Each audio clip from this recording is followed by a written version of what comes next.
Hello friends, good morning. Welcome back to my channel Shrima worlds ব্লগসে নিয়ে চলে এলাম একটি নিউ ভিডিও। আশা করি তোমরা সবাই ভালো আছো, আমরাও ভালো আছি।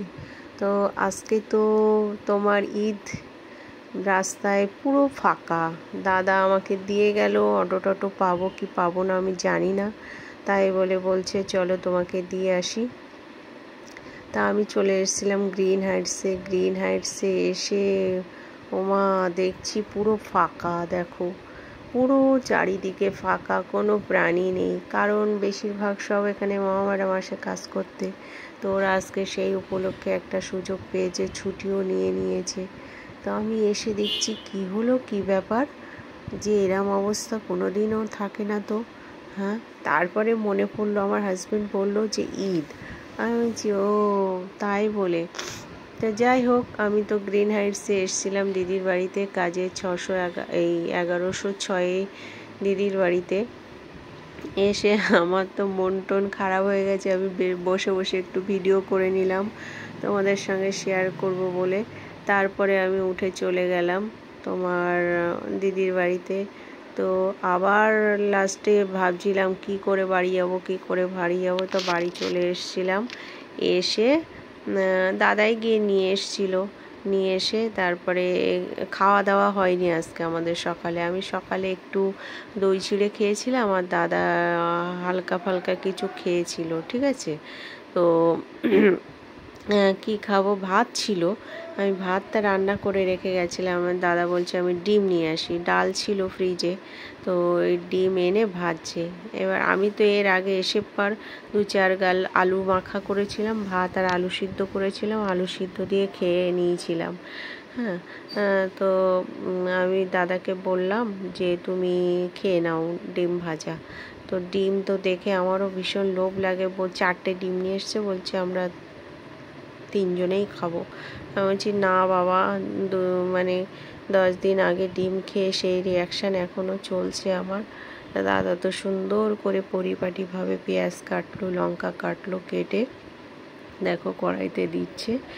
আর আমি এবার উল্টাবো, এই একটা ডিম করেছে, আর একটা ডিম বলছে বাবু একটা খাবে, আমি একটা খাবো। বাবু তো ঘরে রয়েছে, আমি বললাম না ওকে খেতে দেবো না, চুপি চুপি খেয়ে নাও তুমি। হ্যাঁ, তা তাড়াতাড়ি করে দাদা ডিমটা ভাজছে, ভাত খাবে বলে। এই একটা ডিম আমি তো করে দিচ্ছি, আর পরে দেখো আর একটা ডিম ভাজবে, তাই বলে দাদা আবার পেঁয়াজ টেয়াজ কাটছে, ঠিক আছে।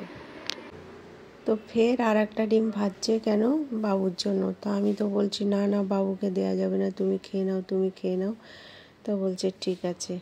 দেখো খেতে তো কার না ইচ্ছা করে, বাট এই খাওয়ার পরে যে কী কষ্ট যাদের হয় তারা বুঝতে পারে। আর গায়ে হাত পায়ে তো চুলকায় গলার ভিতরে, চোখের ভিতরে, কানের ভিতরে, এত অসুবিধা হয়, এত কষ্ট হয়। তারপরে তো বলে আর লাভ নেই। তারপরে আমি বসে একটু বকবক করছিলাম, বলছিলাম সত্যি কপাল করে এসছি, কিছু খাবার না থাকলেও যদি একটা ডিম ভাজা যায় না, ভাত খাওয়া হয়ে যায়। কিছু থাকলো না, ডিম ভাজা দিয়ে ভাত খাওয়া হয়ে যায়। আমি দাদাকে তাই গল্প করছিলাম, দেখো ছোটোবেলায় তো আমরা পুকুরের মাছ কাঁকড়া খেয়েই বড় হয়েছি, বাড়ির ডিম হাঁস মুরগিও ছিল, সেই সব ডিম খেয়েই তো মানুষ হয়েছি। কেন এখন এটা হয় আমি জানি না। আমার ছেলে হওয়ার প্রায় 1.5-2 বছর পর থেকে জিনিসটা আমার ধরা পড়েছে, অ্যালার্জি প্রবলেমটা। তো এত বছর ধরেই আমি ভুগছি। তো রাত হয়ে গেছিলো, তারপরে দেখো দাদাকে বললাম একটু ডাল করো, ভাত ছিল। তো সকালে সবজি বাজার করতে দিয়েছিলাম, তো পটল নিয়ে এসেছিলো, বরবটি নিয়ে এসেছিলো। তাই আমি বললাম তুমি ডাল করে দাও। আর এই দেখো ডাল আমি পটল কেটে দিয়েছি, দাদা এই ডাল করবে পেঁয়াজ ফোড়ন দিয়ে। আর মঙ্গলবার আর শনিবার আমরা এবার থেকে নিরামিষ খাবো, তাই ঠিক করেছি। আমার ছেলে বলছে মা শনি মঙ্গলবারে নিরামিষ খেতে হবে। তাই ঠিক আছে, তাই আমি ওর বাবাকে বললাম কালকে একটু পনির এনে দিও, তা পনির এনে দেবে, সেই কথা হয়ে রইল। দাদাই সুন্দর করে ডাল করে দিচ্ছে। ও তো ডাল মানে সে কখন বসিয়ে ঘুটেই যাচ্ছে, মনের মতো না, যতক্ষণ হবে ততক্ষণ। তারপরে আমি বললাম ঠিক আছে। তারপরে ও রান্না বান্না করে অফিসের দিকে গেছে, পার্টি অফিসের দিকে। তারপরে আমি তোমাদের সঙ্গে শেয়ার করছিলাম, দেখো এই রান্না করেছে, এই পটল ভাজা করে গেছে, ডাল করে গেছে, আর একটা ডিম ছিল, সেই ডিম মানে খাওয়াবেই আমাদের, কোনো মানে ইয়ে নেই। বলছি এই এই ভাজা ডিম খেলে কিচ্ছু হবে না, কিচ্ছু হবে না।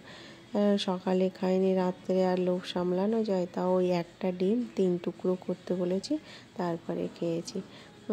তারপর আমি বকাবকি করছিলাম, দেখো রান্না হয়ে গেছে, অমনি পালিয়েছে। তারপর আমি তো বললাম লাইভে বসবো, এই যে লাইভে বসলাম। এবার উঠে আমি বললাম এই যে আমার লাইভ শেষ হয়ে গেছে, এবার টাটা বলে তোমাদেরকে জানাচ্ছি। তাই আমার ভিডিওটা যদি ভালো লাগে প্লিজ লাইক কমেন্ট শেয়ার করো। Tata, love you all. সবাই ভালো থেকো, সুস্থ থেকো, পজিটিভ থেকো। তো সবাইকে good night, welcome, bye by.